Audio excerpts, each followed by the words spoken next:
for tuning in to the Justin Henry Show. Make sure to hit that subscribe button, drop a like, join in on the conversation, and follow on all social media platforms. What's going on, y'all? It's your boy Justin Henry here live, Justin Henry Show, and we're talking fantasy today. It's about that time. The Super Bowl is over. The draft is over. Free agency.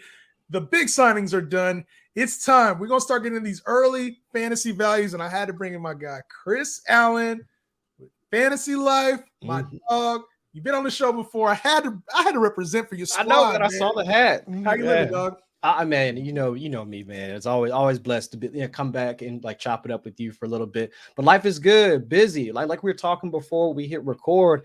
It feels like every single event that the NFL has right now is just a marketable thing that they can do for content, right? It was the combine for a little bit, of course, the draft, because that's essentially their off-season Super Bowl regarding, like trying to get eyes on the league and all that. But now, I mean, people are talking about doing, like watch parties and all this stuff for like the schedule release and, all the content around that. Really, the only time that we're going to have in order to just kick back and not really have to worry about the day in, day out operations in the NFL will probably be after the schedule release, because until really like the mini camps and stuff start happening towards like the back end of June and into the July timeframe, that's about it. I mean, and then afterwards it's off to the races. So we got about maybe a month or so after the schedule release. Yeah, take a deep breath.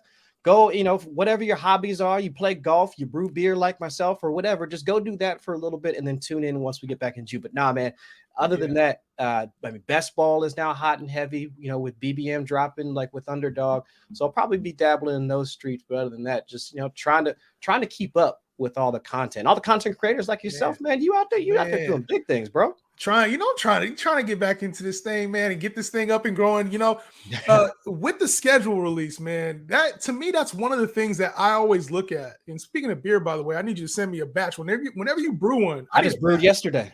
I need a batch. Yes, we need to make that happen. We'll talk about that off camera. All right. But heading into the schedule release, that is something that for fantasy season, I actually do look at schedules now, not necessarily.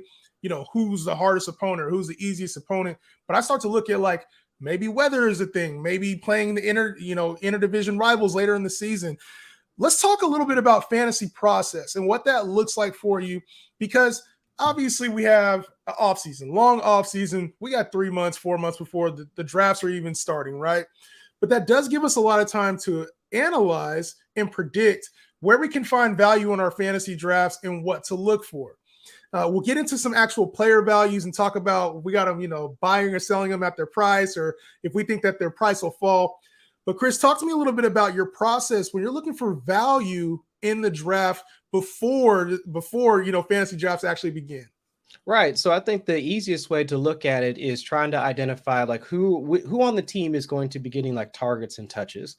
I know that a lot of folks, once they get into the drafts, they'll see the names, right?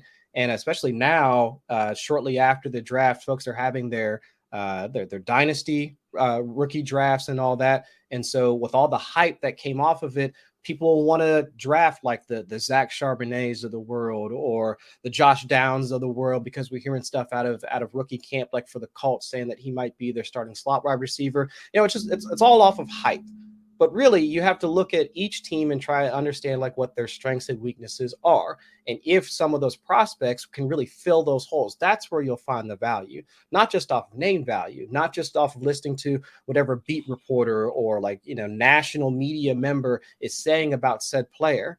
I mean, that's really where you'll be able to find out, okay, does this team really need this person? Like the type of role that they play. So like an example would be Josh Downs. I mean, after, they don't have like Paris Campbell anymore to really play in the slot.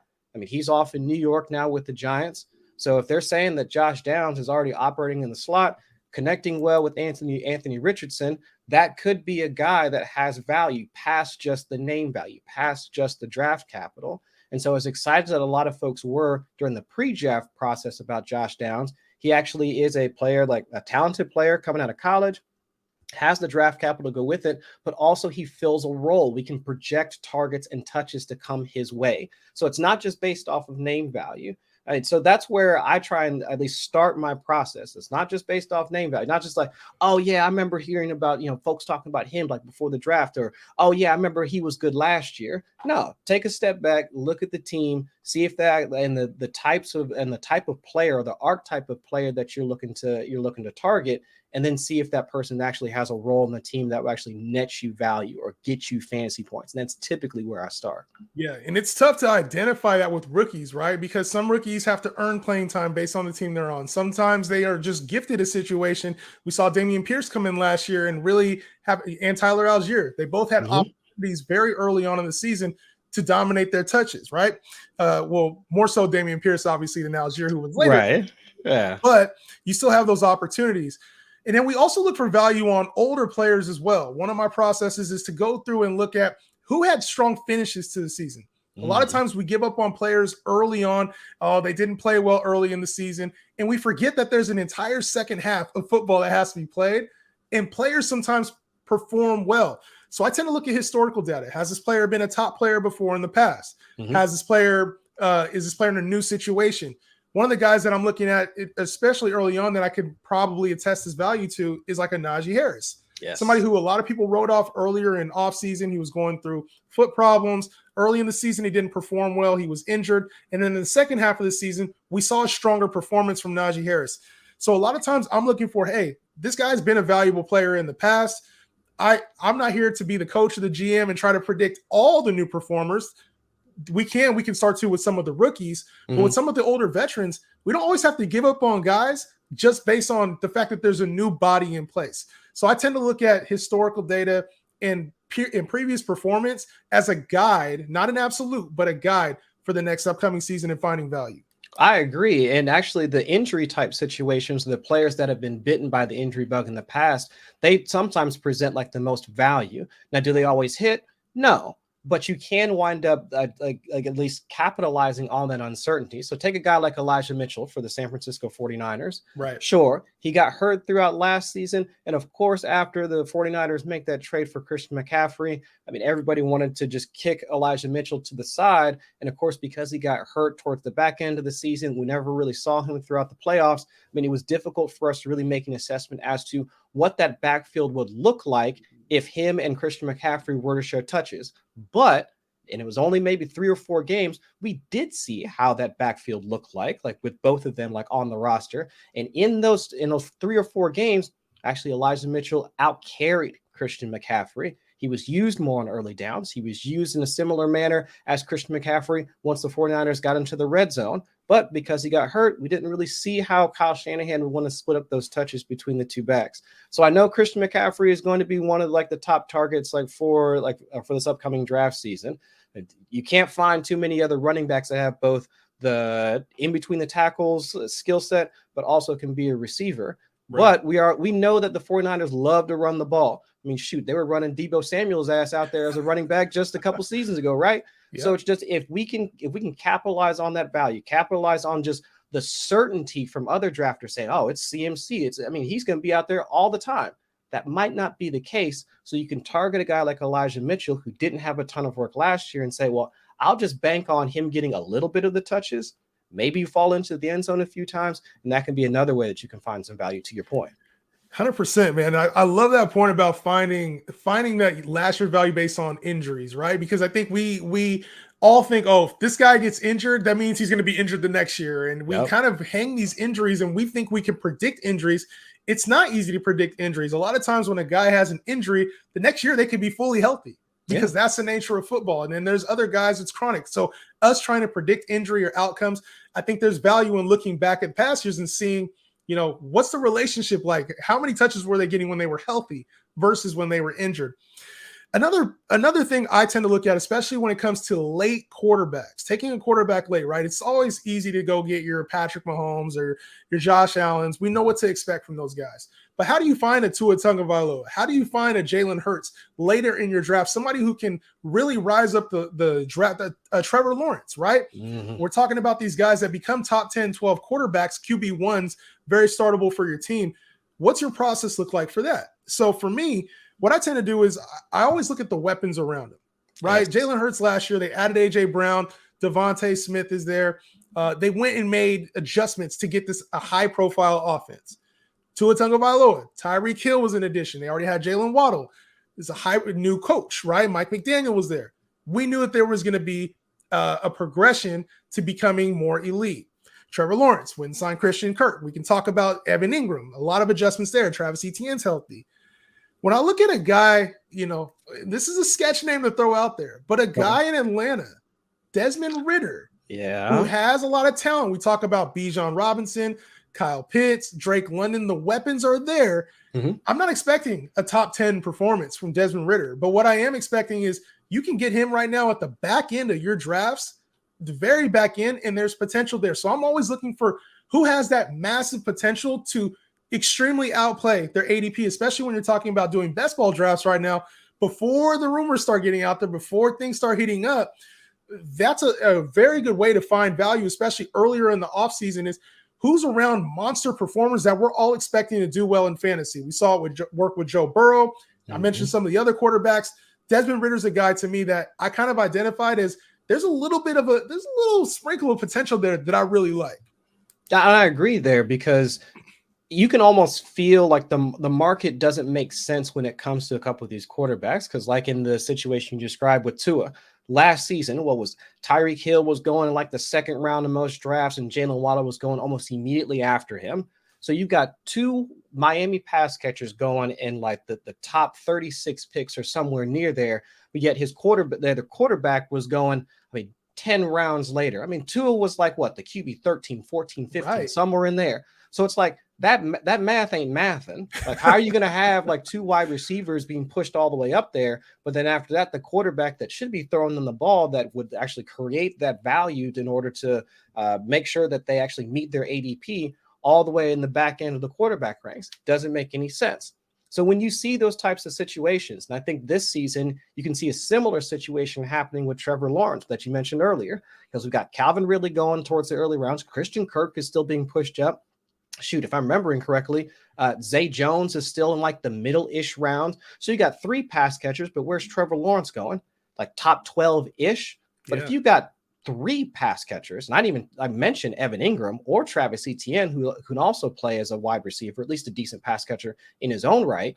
If you've got 3 or 4 weapons that are in the early to middle rounds of drafts, but yet the quarterback is being undervalued relative to his peers, that at least should present a buying opportunity. And especially in best ball drafts, where the strategy now, or at least over the past few years, has been to stack as many pieces of an offense as possible, you should be able to at least pick up most of the pass catching options for that offense without having to pay the premium for that quarterback. So a Trevor Lawrence, a Tua Tagovailoa, shoot, even this year, if you want to dabble in a little bit of Daniel Jones with some Darren Waller and some of those other guys, because Daniel Jones, he can boogie on the field if he needs to. Yeah. So, those are all options for you in order to pick up, or at least acquire some of that late round quarterback value if you don't want to go the Josh Allen, the LJs, the Patrick Mahomes of the world. If you want to bypass most of those guys, there are options for you. It just becomes a little bit harder to cobble together the QB1 weeks you'll need in order to win your league. Sometimes it just makes too much sense, bro. Like at the end of the day, you're like, you know what? This player is going to be good. This player is going to be good. QB, you got to be good. Man. Exactly. So, yeah. I mentioned ATL. Let's start there. Let's talk about some actual player values though, Chris, because, coming into the offseason, it's easy early on to be like, oh, I think this is going to happen. But as the offseason happens, as training camp happens, as preseason happens, the values change. But I want to get ahead of it. Everybody who's watching, I want you guys to get ahead of this, right? Get ahead of the curve. Let's talk about some player values, and I want to go with some controversial names, bro. So we probably going to disagree on a lot of these. All right. We got to start with the NFL draft. That Atlanta Falcons team we talked about. Bijan Robinson, one of the most highly touted, a generational talent, according to a lot of fantasy analysts out there, taken with a very high draft capital, 8th overall pick to the Atlanta Falcons, and an offense that, for lack of better words, it sucked last year, right? Atlanta offense, it was terrible. But this year, Bijan Robinson, Kyle Pitts is expected back healthy, currently going number 6 overall. His ADP is at 6th overall. He's the 5th running back off the boards in PPR leagues. How are you feeling about this value, Chris? You feel like this is appropriate value? We're a little too high on him or a little too low? I think it's appropriate value. I mean, shoot, we did the same thing with Jonathan Taylor a few years ago. We did the same thing for Saquon Barkley. We did the same thing for Ezekiel Elliott. I mean, we did the same thing for the running backs that we all considered to be generational talents in their own right as they were coming out of college. So why should Bijan be any different, at least from a process standpoint? Because if y'all were telling, I say y'all as like the market, if the market was telling us that these guys were generational players and they were all first round picks in their rookie seasons, why should Bijan, who is legitimately a generational talent, because if you want to stack him up from a metrics-based standpoint, I don't care. Let's see, Dwayne McFarland over at Fantasy Life, he put together his own rookie prospect model. And for RBs, Bijan grades higher than any RB like over the last decade. I mean, better than Saquon, better than Jonathan Taylor. Better than, it doesn't matter who. Hayden Winks over at Underdog, his rookie model he put together, he had Bijan ranked in the 99th percentile, ahead of all of the same running backs that I just listed off. So Bijan is legitimately a generational talent in terms of being able to force missed tackles, break tackles, like have the deep speed, be a home run hitter, and also be elusive out of the backfield as a receiver. So if you can do all of those things, why shouldn't we regard him as a first round talent, like in drafts, not just rookie drafts, but just in any fantasy football drafts in and of itself? And that's also pair that, he's got the talent, but now pair that with the situation. The Atlanta Falcons last year, they were bottom 3 in pass rate over expectation, but they were top 5 in success rate as a rushing team. And that was with Cordell Patterson, who's like our age at this point, Tyler Algier. Yeah. Also, who else did they have? Caleb Huntley, if I remember correctly. Yep.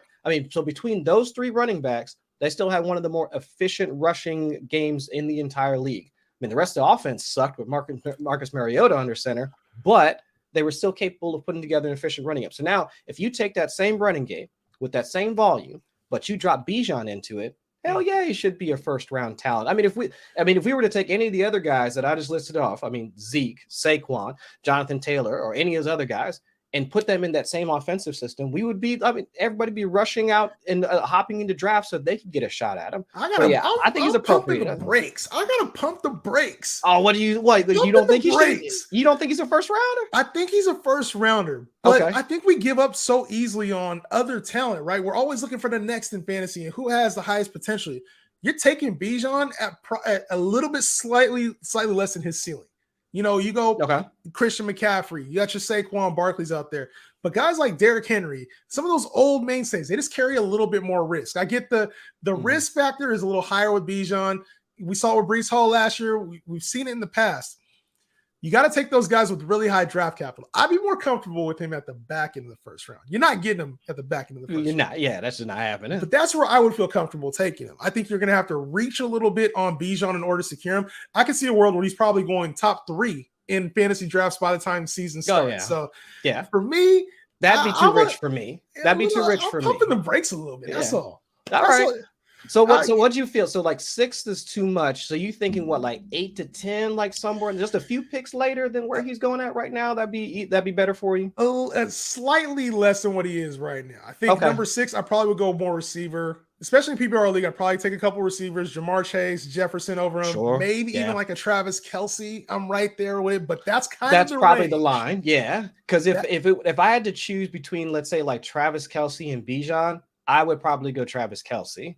But then right after that, I would probably go Bijan. I would probably go Bijan right after that. He's RB number 5. That number seems a lot closer than number 6 overall to me.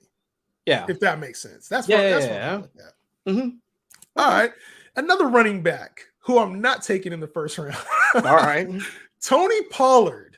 Tony Pollard is number 10 overall right now. RB number 7 for Dallas. And I get it. There's a lot to be excited about. Offensive line. We saw explosive Tony Pollard last year, who was a top 10 running back. He finishes that last season without being the starter, right? So the consensus is, hey, he's got an elevated role, more touches. The draft capital really wasn't there for Deuce Vaughn, who was drafted in the 6th round. Malik Davis is there. No real threat to carries right now. Before, we don't know if Zeke is coming back or Fournette's going to come in there. I'm sure they'll bring some other ball carrier in there. But number 10 overall, RB number 7. Where you at, Chris? That's too high for me. It just is. And to take nothing away from the skill set, is Tony Pollard Legitimate pass catcher, absolutely. Can he break tackles? Absolutely. Can he be an explosive runner? I mean, we've been saying he's been the better runner like than Zeke for probably the past like 2 seasons. Yeah. So his time, he's due for this type of workload, but can he handle it? The brother just broke his fibula not just like 4 or 5 months ago. And you mean to tell me he's going to be ready by week 1? I mean, there are people still concerned about how Breece Hall is going to look coming back from his injury. Folks concerned about Javonte Williams coming back from his injury. Now, of course, those are different injuries. ACL tears are different than a broken bone. But if we have injury concerns about some of these younger backs, I mean, why are we not concerned or show similar concern for running back that's a couple years older than those guys? Yeah. So with the health concerns, I get the workload will be there. Mike McCarthy is probably going to run a more conservative offense now that he doesn't have Kellen Moore in his way. So I get there probably going to be more carries there for him. But the health concerns for me is just it's too much to dump into a first-round pick. I can't do it. Well, he's hurt already coming into the year, and he already has a smaller, I'm not going to call him small, he has a smaller frame for back. And I mean, they tried to give him more of a workload last year, and he got hurt. So I do have some slight injury concerns from the start, and then also seeing a full workload that would lead to a number 7 overall pick or number 10 overall pick, RB7. I'm kind of off the Tony Pollard train because you're going to have to draft him as well a little bit earlier just based on the hype and the fact that he plays for the damn Cowboys. There's always somebody in your league who's a Cowboy fan who's going to reach on players. So I'm out on Tony Pollard. I think for where you have to draft him, if he falls to me in the middle of the second round, back into the second round, maybe I'm considering it, but there's probably some other backs that I like a little bit more there as well. I need more. I mean, I need to see like where are the videos, like, you know, how Odell was like, you know, releasing all those videos towards the back end of last year, showing he still had the juice and all that. Yeah. Where are those videos for Tony Pollard? Like his agent, his PR team ain't doing him no on that services zero right gravity now. running machine. Yeah, or whatever. Like I need to see that from Tony Pollard. Then maybe I feel a little bit better at. But until then, like I just can't do it. Yeah, I'm with you there. The player I think we both agree we are in on is Travis Kelce. Yes, sir. Travis Kelce, number 7 overall. His ADP is climbing up. And I think we saw a renaissance of the tight end last year, at least just for him, right? This was Gronk-esque. We've seen this with Antonio Gates before where people start to take tight ends in these earlier spots. But now, in order to get Travis Kelce, you can't wait till the top of the second round anymore. You have to go get a tight end in the very first round of your fantasy draft. And Travis Kelce is creeping up there. He's 33, had a hell of a run at tight end number 1. Is it coming to an end, or we continue more of the same? Tight end number 1, of course, but number 7 overall. That's hefty. I'll still pay it. I don't care at this point. It's easier for me just to bet with the market that he's going to continue to do the things that he's doing, essentially acting as Kansas City's wide receiver 1, the number 1 wide receiver or pass catching option attached to Patrick Mahomes. I'll just go ahead and keep betting into it. And if the wheels fall off, the wheels fall off. But he's shown us how many seasons now where, remember, like, what was it, like 3 or 4 years ago, we were trying to lump like the big 3 of tight ends together, right? Because it was Kelce, it was Gronk, and then Zach Ertz, right? Yep. It was those 3, and then it was Kittle, Gronk, and then and then Kittle comes on the scene, so then it's like, oh, now we got 4, and then Gronk falls off, but Kelce's was still there, and then Waller hit, so it was like, okay, well now we'll go ahead and it's Kelce, it's Waller, and it's Kittle. But now Kittle's gotten older, and Kittle's still being, it's still being like marginally used. He doesn't hit on a week-to-week basis. I mean, Zach Ertz, he's ass at this point. I mean, but the only one that's remained out of that entire group has been Kelce this entire time. It hasn't been a season off, hasn't been a down year, nothing. Nothing has changed about his workload. Nothing has changed about his fantasy value. So I'm still going to pay it. I'm just going to pay it at this point. And there's nothing about what the Chiefs did in the draft that makes me think that there's going to be work for any of these wide receivers to take away from Travis Kelce. I don't care about was it Rashee Rice, the kid that they drafted? Rice. Kadarius Toney. They added Richie James. Another slot. It's like, I don't care. Like there's, and if they had drafted, let's say Jackson Smith and Jigba or Jordan Addison or one of these other dudes, okay, I might have sat up and been like, okay, maybe they're trying to plan for life after Kelce, but none of that happened. So I'm just going to pay that price. Yeah, I mean, Juju's out of there, so he's gone. Hardman's out of there. Yeah. It's like they just basically replaced what they lost, essentially, to me.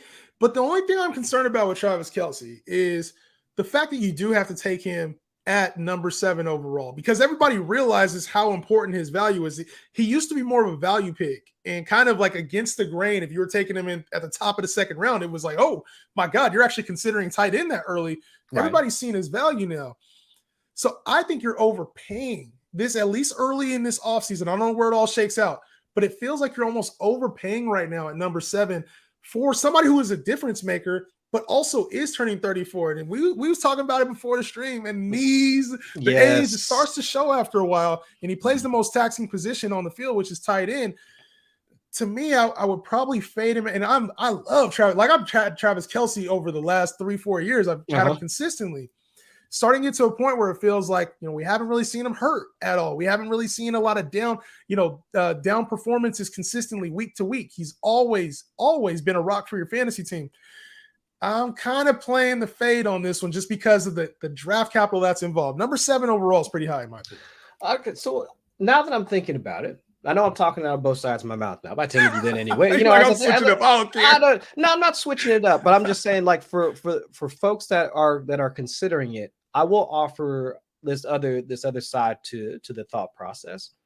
And that's not replaceable value, but just, essentially this replaceable value, or this idea that, because remember, like I was talking about, in years past, it would be like Travis Kelce in the first, but then like George Kittle would go in like the second and third. Darren Waller would go like shortly after that. And so it would essentially be like each round you would see a tight end go. Right. So it's like, okay, so I took Travis Kelce, but then the tight end 2 would go like shortly after that, tight end 3 shortly after that, or whatever.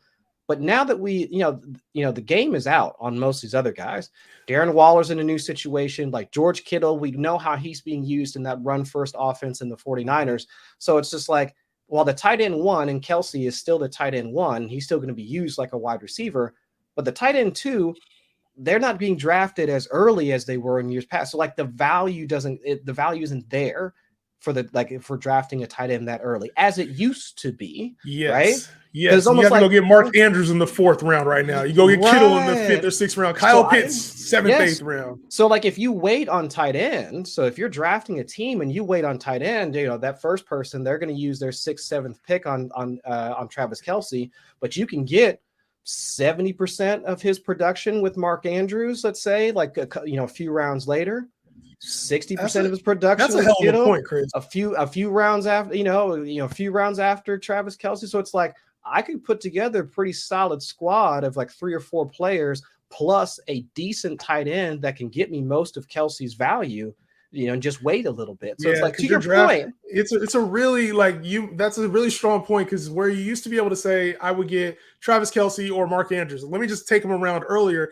Now it's 4 rounds. And the difference in receiver you would get versus a Jahmyr Chase or, Hollywood Brown, that's a lot more significant. Tiers of exactly. difference. That's a really good point, man, because you can go get Evan Engram at the back end of your draft and not have to worry about it. So are you taking Travis Kelce now in the 1st round? Not you specifically, but whoever's watching. Are you going to take Travis Kelce in the 1st round and know that you're probably going to get a much risky wide receiver that has to start for you as your wide receiver 3? Or are you okay with the back end tight end and maybe the yearly, I got a weekly waiver type of rotation that you have to have with the tight end position? Right. That is something to think about, man. Yeah. So it's just worth considering as you're building up your squad and going through the entire draft versus just saying, I got Travis Kelce, who we know is going to be the tight end 1, but you're pairing Travis Kelce, the tight end 1, with like the wide receiver 12, because that's probably, the next wide receiver that's going to be available to you when you snake back. So just, think name about sharks. You get the name sharks. If you're a name shark, go get Kelce with number 7. There you go. Sometimes you're a name shark. Running back has no name. Rhamondre Stevenson built a name for himself last year. And, this Patriots running game finally saw some value, consistent value out of a Patriots back. We don't really see that a lot. Normally it's kind of this rotation, and Damian Harris was there, and he's now in Buffalo. Rhamondre Stevenson has a nice opportunity here to have the Patriots backfield be the starter, be somewhat of the workhorse. I know there will be some form of rotation. The Patriots are always deep with backs. But he's currently going number 16 overall for a guy that in most leagues last year was a back-end RB2.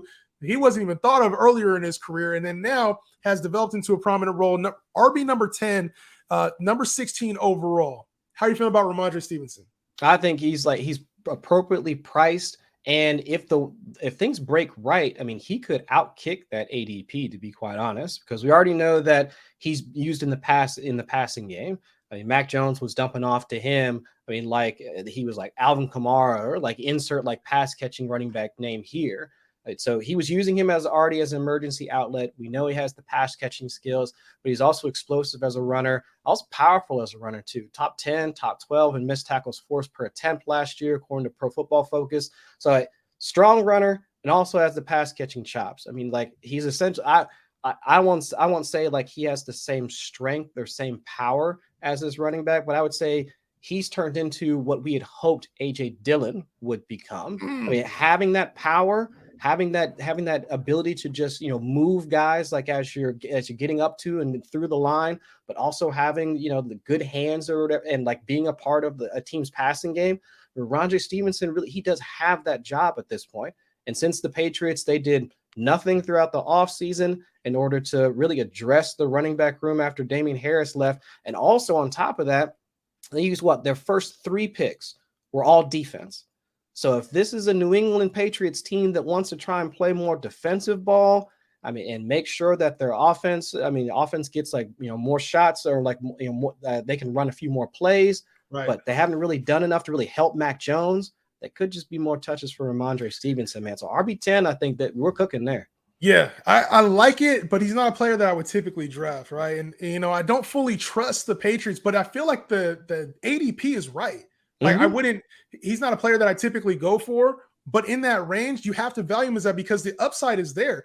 If they do feature him, which is a very strong possibility, this team, like you said, that's a top 10 back for sure, especially in the Patriots system. They rely on the run so heavily, and who's behind them? Pierre Strong, Kevin Harris, guys that really haven't earned the right to take away carries from Rhamondre Stevenson.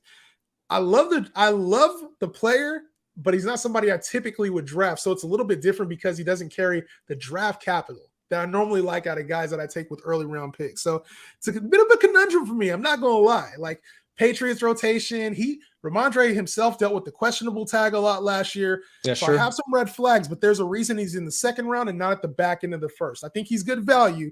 He's just somebody I typically wouldn't take. That's just my take on him. Garrett Wilson, a guy I will be taking in drafts. Okay. Number 24 overall. It's a little high, though. Wide receiver number 10 for a guy who had a very strong rookie campaign and is now paired with generational quarterback and Aaron Rodgers, who is a starting quarterback for the New York Jets now. How are you feeling about Garrett Wilson coming in as the back-end wide receiver 1? I think that's a fair cost for him. Will I reach for him, though? It's almost like your feelings about Rhamondre Stevenson. Like, I think he's appropriately priced, but am I going to reach for him? Probably not, because I just don't know how this entire offense is going to shake out. I mean, they just signed Randall Cobb today, to that offense. So it's like, while I don't think Randall Cobb is going to be a huge difference maker, could they bring him in red zone packages or something like that to take away targets from Garrett Wilson? Potentially. So it's just one of those things where now they go from essentially having just Garrett Wilson, Elijah Moore, and then whatever tight end, whether it was Tyler Conklin, who was running a bunch of routes, CJ Uzoma. I mean, those were essentially their pass catching options for the most part, especially after Breece Hall went down. So they go from having 3 to 4 options to now having 6. Yeah. How is that? How are we supposed to view this team? And this is also a team that historically with Aaron Rodgers is going to play a little slow. I mean, he likes to let the clock wind down in terms of neutral pace. The Packers, they've sat at least during Aaron Rodgers' tenure, and especially after Matt LaFleur came there, and they were sitting down at 27th, 28th, somewhere in there, bottom 5, bottom 6 in neutral pass rate. So it's just, while they do pass a lot, the number of plays they're getting off per game seem to dwindle, with Aaron Rodgers there. So if it's less plays, and at least there's some uncertainty. Garrett Wilson is the wide receiver 1 on that team. Do not get me wrong. But if there are less pass plays and a smaller pie to be split between the target earners that are currently on that squad, it's just, I think his price is fair I just won't be reaching for him. No, you make a good point. And you know, guys like Breece Hall coming back as well. They can stick into the run game a little bit more. And Aaron Rodgers hasn't been this guy that throws for 5,000 yards. Like, that's not his game. He's more of a 4,000 to 4,500 yard passer. Typically, that's where he's been around. He throws a lot of touchdowns, though, which I do like. And the one thing I do like about Garrett Wilson in this situation isn't that I think he has wide receiver 1 potential, which is what I think a lot of people are going for, right? Like, who in the middle rounds can be the wide receiver 1? I think he has a super high floor, and I do think that there is upside to be a top 5 wide receiver based on touchdowns. A-Rod, we know him. He locks into one guy. So while Lazard is there, while Mecole Hardman is now there, Randall Cobb, Breece Hall's back, Aaron Rodgers loves to throw TDs. Yeah. And he loves to lock in on his red zone target. And I think Garrett Wilson can be that guy for him. His value to me is solely tied to touchdowns, more so than like him being a 1,500 to 2,000 yard catcher. I think his is more so on like, I think you can get Devontae Adams type touchdowns. That 15 range, I feel like you're a top 5 guy. So that's where I'm at with Garrett Wilson. Another receiver who has massive potential, but you got to take him a little earlier, CeeDee Lamb. I like CeeDee Lamb, and I've been an advocate of CeeDee Lamb his entire career. I think he has potential to be the best receiver in the game at some point in time in his career. I'm not sure it's this year. You got to take him at wide receiver number 5, 15 overall. The Cowboys are a team that will air it out, but we saw a regression with Dak. They leaned a lot more on the run game, and obviously Tony Pollard is going to be a big part of that this year as well. But CeeDee Lamb, I like CeeDee Lamb a lot, and I think you were getting a stronger value with him at that 8 to 10 range last year. Creeping up into wide receiver 5 territory, I think I'm staying away from CeeDee Lamb, although I think he could have a top 5 finish. I think you're paying a little bit more than you have to for CeeDee Lamb right now.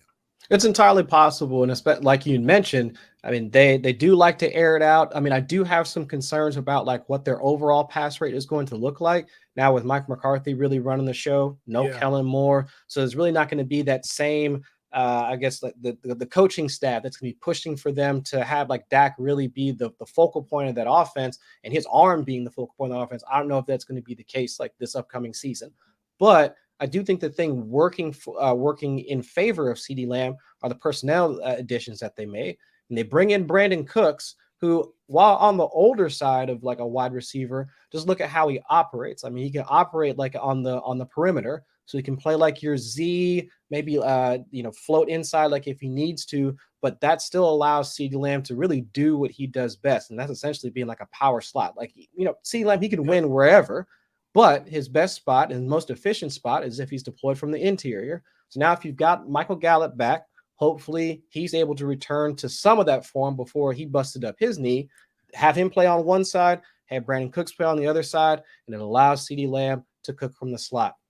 And even like, it's not like they added a ton like from the tight end position. So it's like with Dalton Schultz out, I mean, that still allows for more targets to be sent to the interior parts of the field, and that's more for CeeDee Lamb to eat up there too. So I think he's fine. I think he's fine. Just I have concerns about just the whole offense. It's nothing about Lamb, just the Dallas offense. I think that upside, when we look for upside, when you got a top 5 guy, you're like, the wide receiver 1, I just alluded to it. Like, does he have wide receiver 1 potential? I don't necessarily see that with CeeDee. Yeah. But you mentioned it with Brandon Cooks. They're getting a little bit of what they got with T.Y. Hilton towards the end of the season last year. Yes. Taking the top off of defenses. And we saw CeeDee Lamb had a very, very strong second half of the year last year after starting off a little bit slow. I like what CeeDee Lamb brings to the table. I just have concerns that maybe he's more of a top 5 guy instead of a top 2 guy, which is your Justin Jefferson, your Jahmyr Chases. Yeah. So when I look at like a Cooper Kupp or Devontae Adams or somebody that has a little bit more potential to enter that range, even Garrett Wilson has more of a top 3 potential range than a CeeDee Lamb. That's the only concern I have. So out of those 2, I would take Garrett Wilson at his ADP over CeeDee Lamb at his ADP, which is 10 spots higher. Okay. I think that's fair. Now, you mentioned a name earlier in the show. You said Zach Charbonnet. Well, he has another running mate that was producing at a very high level last year, Kenneth Walker, sitting at RB 14 right now, number 26 overall. So he's a 3rd-round draft pick on Kenneth Walker, who showed massive upside. The kid is talented for sure. But the situation now gets a little bit murkier. You bring in high draft capital on a guy that a lot of people liked coming into the draft. Zach Charbonnet ends up in a situation where this is probably going to be a lightning and thunder type situation. Mm-hmm. How are you feeling about Kenneth Walker? And at number 26 overall, RB number 14. That's a little high for me, to be quite honest. I mean, you could probably talk your way into drafting Matt Cost in best ball by saying, well, maybe Charbonnet, maybe he not bust, but maybe he just has a slow start to his career and doesn't really pan out in year one the way that the Seahawks hope that he does. Because for Kenneth Walker, for all of the explosive, like almost all of Kenneth Walker's plays are explosive plays, and unfortunately, that's his problem. The fact that he can hit so many home runs, he can be such an explosive player, but it's on a down to down basis. He's inconsistent. According to Football Outsiders, their success rate metric that they use, I mean, Kenneth Walker graded out on a down per down basis as one of the worst running backs like in the league.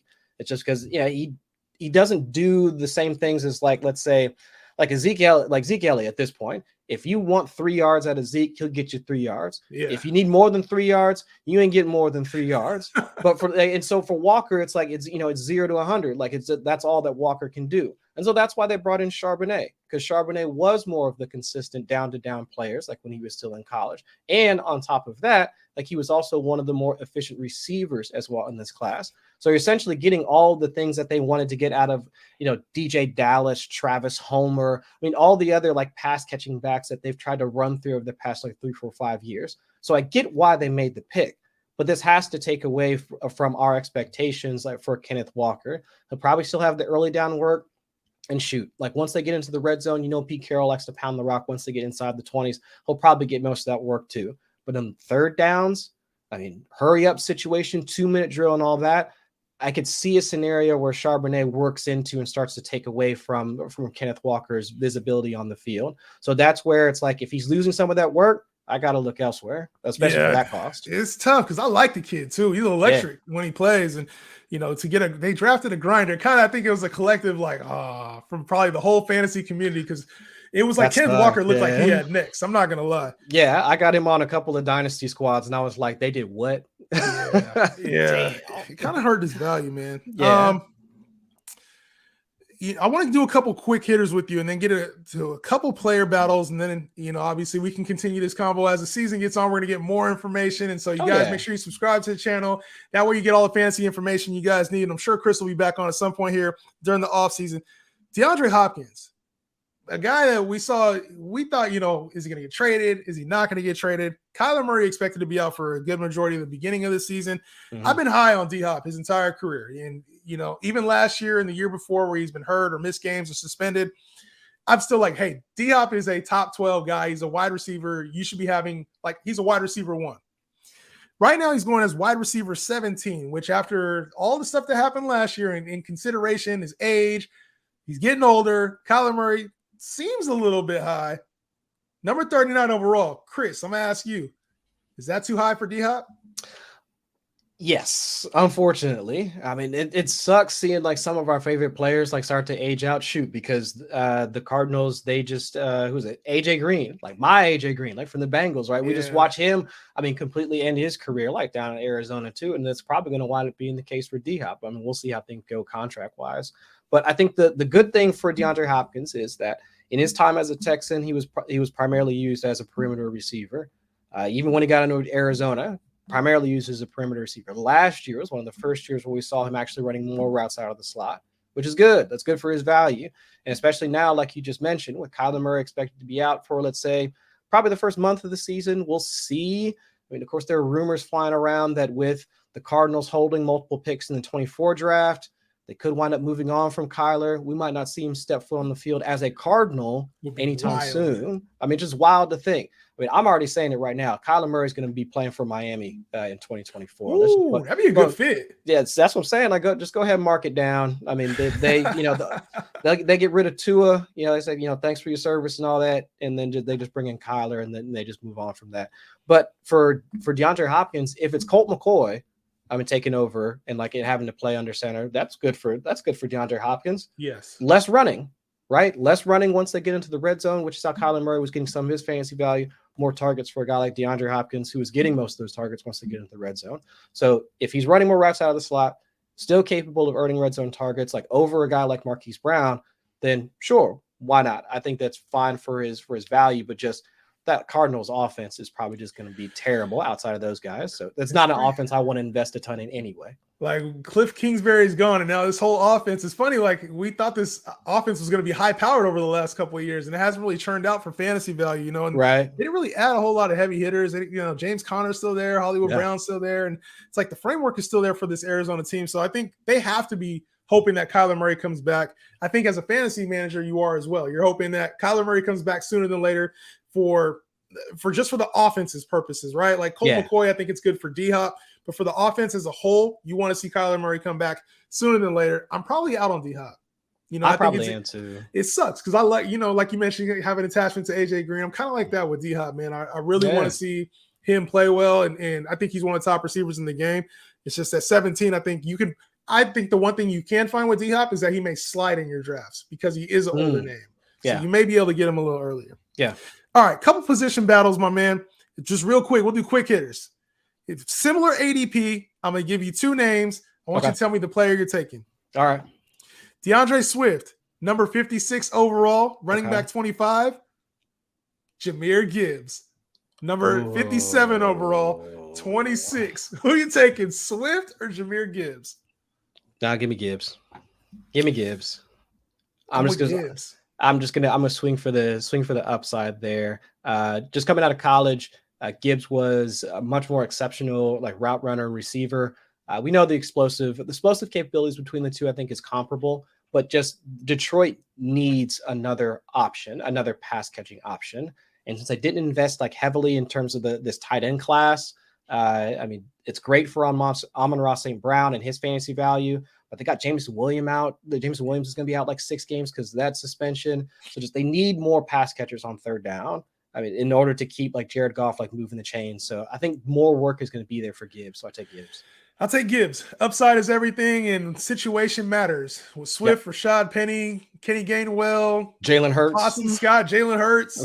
There's too many running backs in Philly for me to trust DeAndre Swift. So I'd assume his value continues to trend down. Jahmyr Gibbs, man, on the upswing and in a very, very fantasy-friendly landing spot there for him in the draft. Trevor Lawerence and Justin Herbert. Two names, if you would have asked me last year, I wouldn't have said this. Number 75 and number 76 overall, QB7 and QB8. Trevor Lawerence is over Justin Herbert right now. Give me Trevor Lawerence. I'm thinking Trevor Lawerence. This is just for the sake of Jacksonville's defense, I think, takes a step back like this season. Whereas, I mean, the Chargers, I mean, they're injury riddled like every season for whatever reason or another. But I can see them returning a number of injured starters on their defense. A little bit harder for them to score points, right? Even if they do catch a couple of turnovers. But if Jacksonville like has like their defense takes a step back, involved in some more shootouts, I mean, especially their division looking a little bit better, right? Colts getting AR. I mean, the Titans. QBs. Yeah, the Titans. I mean, we'll see what the Titans do and all that. I mean, the Texans look at least functionally on paper better than what they were last year. So if that division takes a step forward, I mean, the Jaguars got to go with them too. So they got to step up their game a little bit. So I'd go Trevor Lawerence, especially for the cost difference too. Yeah, well, it's right there. They're actually right there near each other, which is crazy because normally you would think like you got to pay so much more for Herbert. Even in normal drafts, though, you're going to see Herbert go before Trevor Lawrence. But according to ADP, I kind of think this is a buy low spot for Justin Herbert, and I really like the fact they went out and got Quentin Johnston in the draft. And I know this is a future prep move. They're preparing for future seasons. But Austin Eckler is also hungry. He's going to want more money because he's obviously voiced that opinion. They didn't move him during the draft, so he's on a mission to prove something. I'm sure Keenan Allen is dying to stay on the field this year, which he hasn't been able to do in recent memory. Mike Williams also needs to stay on the field. So if they can get these guys healthy together and on the field, Justin Herbert was dealing with an injury early last season. I think we haven't seen a very healthy Los Angeles Chargers team. And now they also got Kellen Moore there as well to man the offense. I'm looking at this as a possibility. Like, hey, there could be this Charger team that everybody thought would be there, 14, 13 wins last season. Yeah. Maybe we don't see that, but we at least see a high-powered offense, and it's led by Justin Herbert, who we had as a top 3 quarterback heading into last season. I think this is a decent buy low spot for Justin Herbert. I'm with you, yeah. All right, last one on the agenda, Darren Waller, Evan Engram. We got to go tight end, number 81, 82 overall. Who you like and why? I like Waller. I think Waller for me, even though I'm expecting the Giants to not necessarily have like a pass first like type offense, it's more just about like, can they keep the chains moving? Can they continue to keep like Daniel Jones like being efficient as they were like last year? But Darren Waller, we know like when he's healthy, he's capable of earning targets. So I would take him like over, because it's just like Darren Waller and who, like Isaiah Hodgins. Yeah. I mean, in terms of pass catching Sterling option, Shepard, like Sterling Shepard, who's already hurt. And of course, they Yeah. got Saquon. Like he can, he'll pick up some targets like here and there too. But I think from a target standpoint, I prefer Darren Waller. Yeah, I think I go Evan Engram, and it's not by much. Like I don't have a lot of faith in Darren Waller staying healthy, and he's getting a little older in age as well. There is a lot of competition for targets though with Evan Engram, so I think that's probably why they're in similar territory. Yeah, you got a lot more upside with Waller, but a lot of floor with Waller as well. Where I think Evan Engram is probably more concrete in his standing and where he's going to be at. We saw some monster performances out of Evan Engram. I don't doubt that can happen, especially you mentioned Trevor Lawerence being your guy. I think there's some Evan Engram love still left in there. I know Ridley's there, but he's still there. Yeah. So, man, a lot of fantasy values there. And obviously, we got a lot of time to talk about the differences between those this offseason. I'm sure we will at some point again. But, Chris, I appreciate you coming on as always, my man. No, man, I love doing this. And especially now is when we should be taking a step back to figure out these player values and really start to inspect not just the teams, the players, and like we were talking earlier about like archetypes of players, now they're fitting the roles, but just inspect your own process, right? Like I've got my way of doing things. You've got your way of doing things. I know the folks listening have their way of doing things. So now would be a good time to really look like, do that, to have that introspective moment to figure out like, what are the holes in your game so that when you approach drafts, during the off season, best ball drafts, rookie drafts, once you get into redraft season and all that, you have a solid path. You have a solid plan for what you're going to do when the time comes. Great insight as always. Chris, bro, this is priceless info. I hope they all listening and paying attention to this shit, man. This is priceless stuff. Man. I'm trying. Chris, my man, I appreciate you as always. And if you are following along, we'll be talking a lot more fantasy values here over the next few weeks, getting into some of this early off-season stuff.